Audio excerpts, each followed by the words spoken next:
নচ্ছার ছোট লোক বিয়াদব এগুলো কি মানুষের গায়ে লেখা থাকে? মানুষের ব্যবহার থেকে বোঝা যায়। ঠিক আছে, মানুষ বলতেও ঘৃণা লাগছে। বহুদিন আগে, আজকে নতুন নয়, অনেকবার এটাকে নিয়ে বলা হয়েছে বা আমরা অনেকেই বলেছি। জাতীয় সঙ্গীত সে নিয়ে এইভাবে ছেলেখেলা করা হচ্ছে কোনো একটা বিশেষ ব্লগারের চ্যানেলে, তার বাচ্চাকে দিয়ে, যে বাচ্চাটা কিছু বোঝেই না।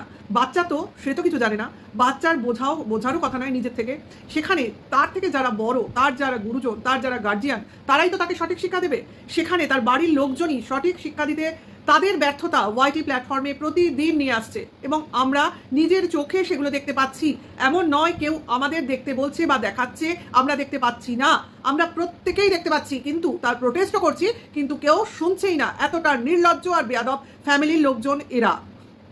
একটা ছোট বাচ্চাকে রেখে দিয়েছে নিজের কাছে ভালো করে মানুষ করব বলে, অথচ সেই মানুষ করাবার মতো যোগ্যতাই এই ফ্যামিলির একটা ফ্যামিলি মেম্বারেরও নেই।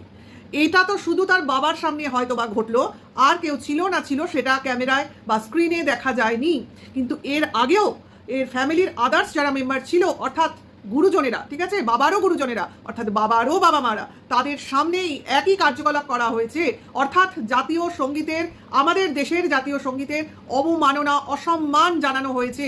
আমরা প্রত্যেকে জানি দেশের জাতীয় সঙ্গীত, যেই সঙ্গীত শুনে বা গেয়ে মানুষেরা উদ্বুদ্ধ হয়, মানুষের মনে দেশাত্মবোধ জাগে, দেশের প্রতি ভালোবাসার উদ্ভব হয় বা একটা আলাদাই অনুভূতির সৃষ্টি হয়, সেই দেশাত্মবোধক বা জাতীয় সঙ্গীতকে বসে বসে গাওয়া হচ্ছে, খেতে খেতে গাওয়া হচ্ছে।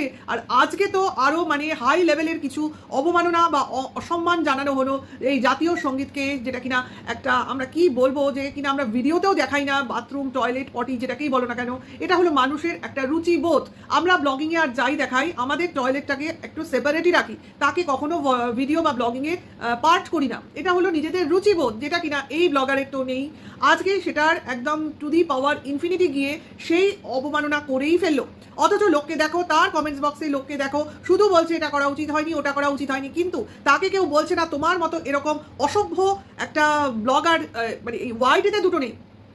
একটা বাচ্চা ছেলে কি শিখবে? তার বাবা তাকে বারণও করছে না, সে পটিতে, টয়লেটে বসে জাতীয় সঙ্গীত গাইছে। হ্যাঁ, ভুলভাল হতে পারে, বাচ্চা তো শিখবে ধীরে ধীরে, তার কোনো দোষের কথা এখানে বলা হচ্ছে না।